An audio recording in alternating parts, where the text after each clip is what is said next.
रामकृष्ण हरे. शांती ब्रह्म एकनाथ महाराज यांच्या हरिपाठावर आपण विवरण करीत आहोत. आजचा अभंग क्रमांक आहे 21वा. नाथ महाराज म्हणतात, 12-16 जणी हारेसे नेनते. 12 सूर्याच्या 12 कळा, 16 चंद्राच्या 16 कळा. या म्हणजे स्त्रीलिंगी असल्यामुळे या हरीला जाणत नाहीत.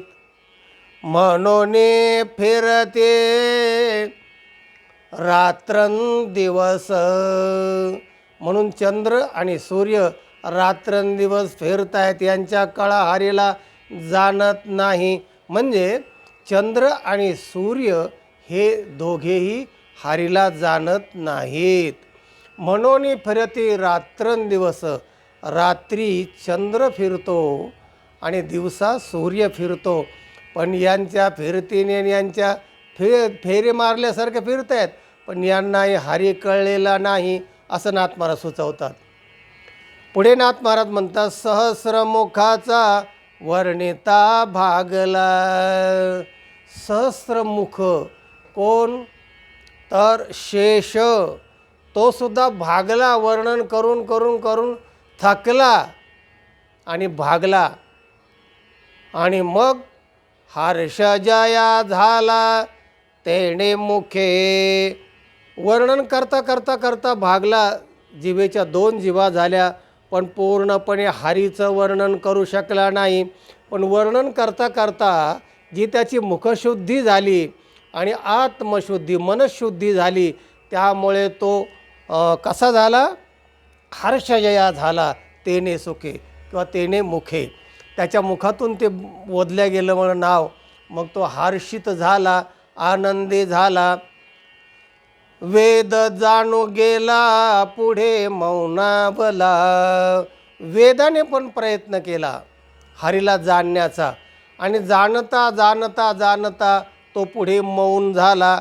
हरीला शेवटपर्यंत तो जाणू शकला नाही. वेद नेती नेती म्हणते, म्हणजे न येती ते नाही, ते नाही, ते नाही.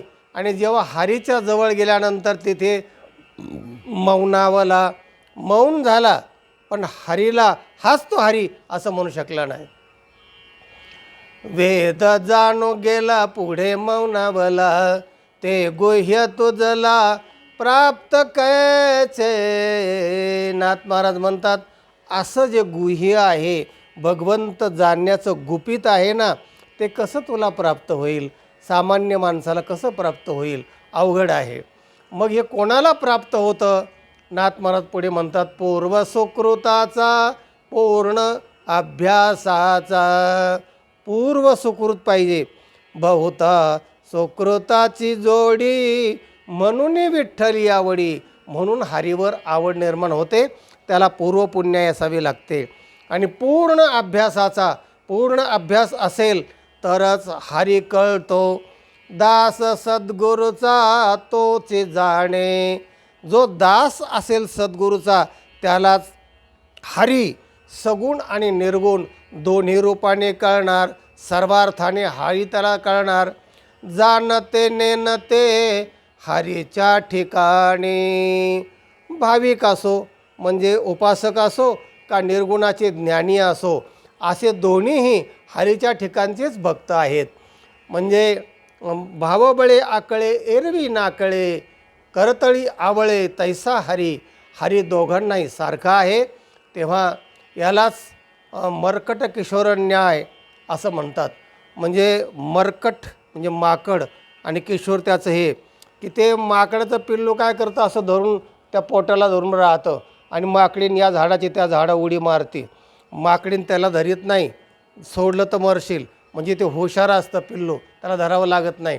आणि दुसरा आहे बिडाल किशोर न्याय. म्हणजे बिडाल मार्जर जे आहे म्हणजे मांजर, ते मांजरीचं पिल्लू कसं असतं, ती मांजर त्याला धरते आणि दुसऱ्या घरात नेत असते. ती जबाबदारी मांजरीची आहे, त्या पिल्लाची नाही. तसं सामान्य भक्त जे असतात, भाविक भक्त असतात, त्याची जबाबदारी भगवान घेतो आणि ज्ञानी भक्त मात्र भगवंताला सोडित नाहीत, भगवान तिकडे लक्ष देत नाही, कारण ते हुशार असतात. ज्ञानी आत्मैव मे मतम असं भगवद्गीता सांगते, कारण ते ज्ञानी असतात. त्यामुळे भगवंताला तिकडे लक्ष द्यायची गरज नाही, मोठ्या मुलाकडे लक्ष द्यायची गरज नाही, लहान मुलाकडे आई लक्ष ठेवून असते, पडेल, कुठं जाईल, काय होईल. तेव्हा पूर्व सुकृताचा पूर्ण अभ्यासा तो एक जाणतो आणि जाणते नेणते दोन्ही हरीच्या ठिकाणी एका जनार्दनी हरी बोला, हरी हरी बोला, हे दोघांचा उद्धार होईल असं नाथ महाराजांना म्हणायचं आहे.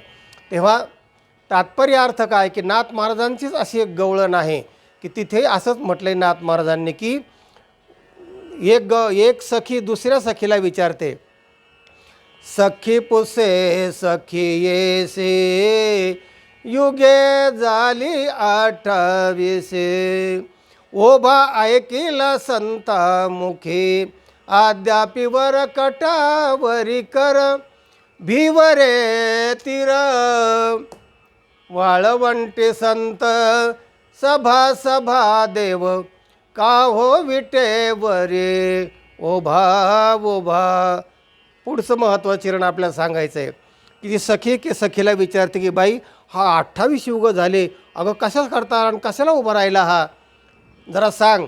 तर ती सखी काय म्हणते तिला, पोसो नका बाये वेदासे काहे कळलेचे नाही, शेष शिनला जाहल्या सहस्र जिभा जिभा देव का हो विटेवरे ओभा ओभा. सखी म्हणते पोसू नका बाई, काय मला विचारू नका. म्हणले मग वेदाला विचारू का, म्हणले वेदाला तर काहीच कळलेलं नाही. पोसू नका बाई वेदासी काही कळलेची नाही, शेष शिनला, इथं शेषाचं नाव घेतलं आहे, इथे शिनला म्हणलं आहे आणि नाथ महाराजांनी भागला म्हटले हरिपाठाच्या अभंगामध्ये. म्हणजे भागला काय शिनला काय या सगळ्यांना पण हरी पूर्ण अर्थाने कळला नाही, म्हणून तो हरी फक्त हरिनामानेच कळतो, प्राप्त होतो. शेष शिनला जाहल्या सहस्र जिभा जिभा देव का हो विटेवरे ओभा ओभा. तात्पर्य अर्थ काय, चंद्र आणि सूर्य यांनाही भगवंत कळला नाही. वेद जाणून गेला तो पुढे मौनावला, त्यालाही कळलं नाही. शेषाच्या 2 जिभा झाल्या आणि तोही थांबला, पण त्याला पूर्ण अर्थाने देव भगवंताचं स्वरूप कळलं नाही. या सगळ्यांना समजलं नाही, म्हणून सद्गुरूंचा दास व्हा आणि सद्गुरूच्या कृपेने आपल्याला हरी कळणार आणि आपलं जीवन आनंदमय मंगलमय होणार, असा या व्हिडिओचा, असा या अभंगाचा तात्पर्य अर्थ आहे. हा व्हिडिओ इतरांना पाठवा, लाईक करा. ज्यांनी चॅनलला सबस्क्राईब केलं नाही त्यांनी जरूर सबस्क्राईब करा. ऐकत रहा, ज्ञान वाटीत रहा, आनंदी रहा. रामकृष्ण हरी.